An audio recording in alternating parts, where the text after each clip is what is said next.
bounty. Do you pay employees bounties on carry-on bags to identify them? Well, it's simple. That's a yes or no. I wouldn't characterize it as a bounty. Do you charge them? Do you pay your employees a fee? Do you incentivize them to go pick out bags from people getting on planes and kick them off the flight? Just yes or no. We charge them an incentive. Okay, that's a yes. Mr. Klein. We do not, Senator Hawley. You don't pay your employees to do that? We have previously, sir, but we actually suspended that on September 30th of this year. And now in order to be able to treat all of our guests fairly and equitably, we've actually just put more staff and supervisors out at the gate area.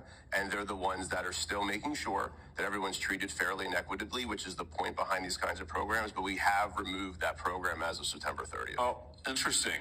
So let's come back to you, though, Mr. Schroeder. So how much have you paid your gate agents to enforce your carry-on bag policy, to pick people out of the line like the chairman's video showed? I mean, you guys do appreciate that flying on your airlines is a disaster, don't you? I'm slightly amazed by the general attitude of all of you here. I mean, flying on your airlines is horrible. It's a terrible experience. It's terrible. It's absolutely terrible. And your attitude here today seems to be, well, devil may care. There's nothing we can do about it. Well, I think we are going to do something about it. So how much have you paid people to pull out customers who are in line with a bag that's 2 centimeters too big, Mr. Schroeder?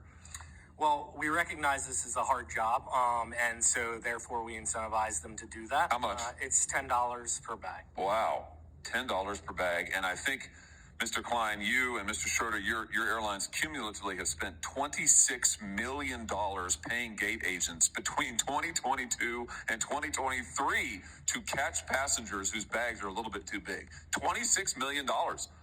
I mean, if people want to know why it's such a terrible experience to fly, this is news for them today. Your airlines are paying millions of dollars to your employees to harass people who've already paid. They're there in line because they've already paid. It's unbelievable. Last thing, Mr. Chairman, I know you're indulging me. I'll be really quick on this, but Mr. Schroeder, you just mentioned that you also use this so-called dynamic pricing for seats, for seat fees. Why do you make people enter in their age and their geographic location and their gender before they can even see the cost of a seat? Why is that?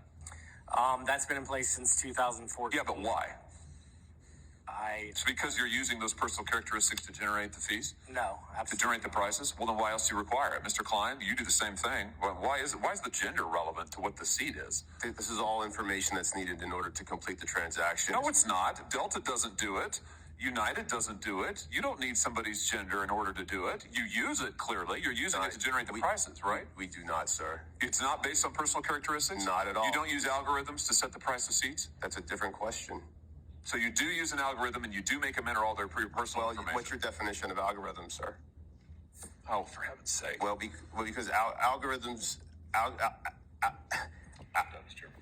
are ways for people to be able to come up with calculations, which is a faster way. It's more efficient than a human being doing the same exact work. So, I'm trying to answer your question, sir, in all sincerity, and I don't know how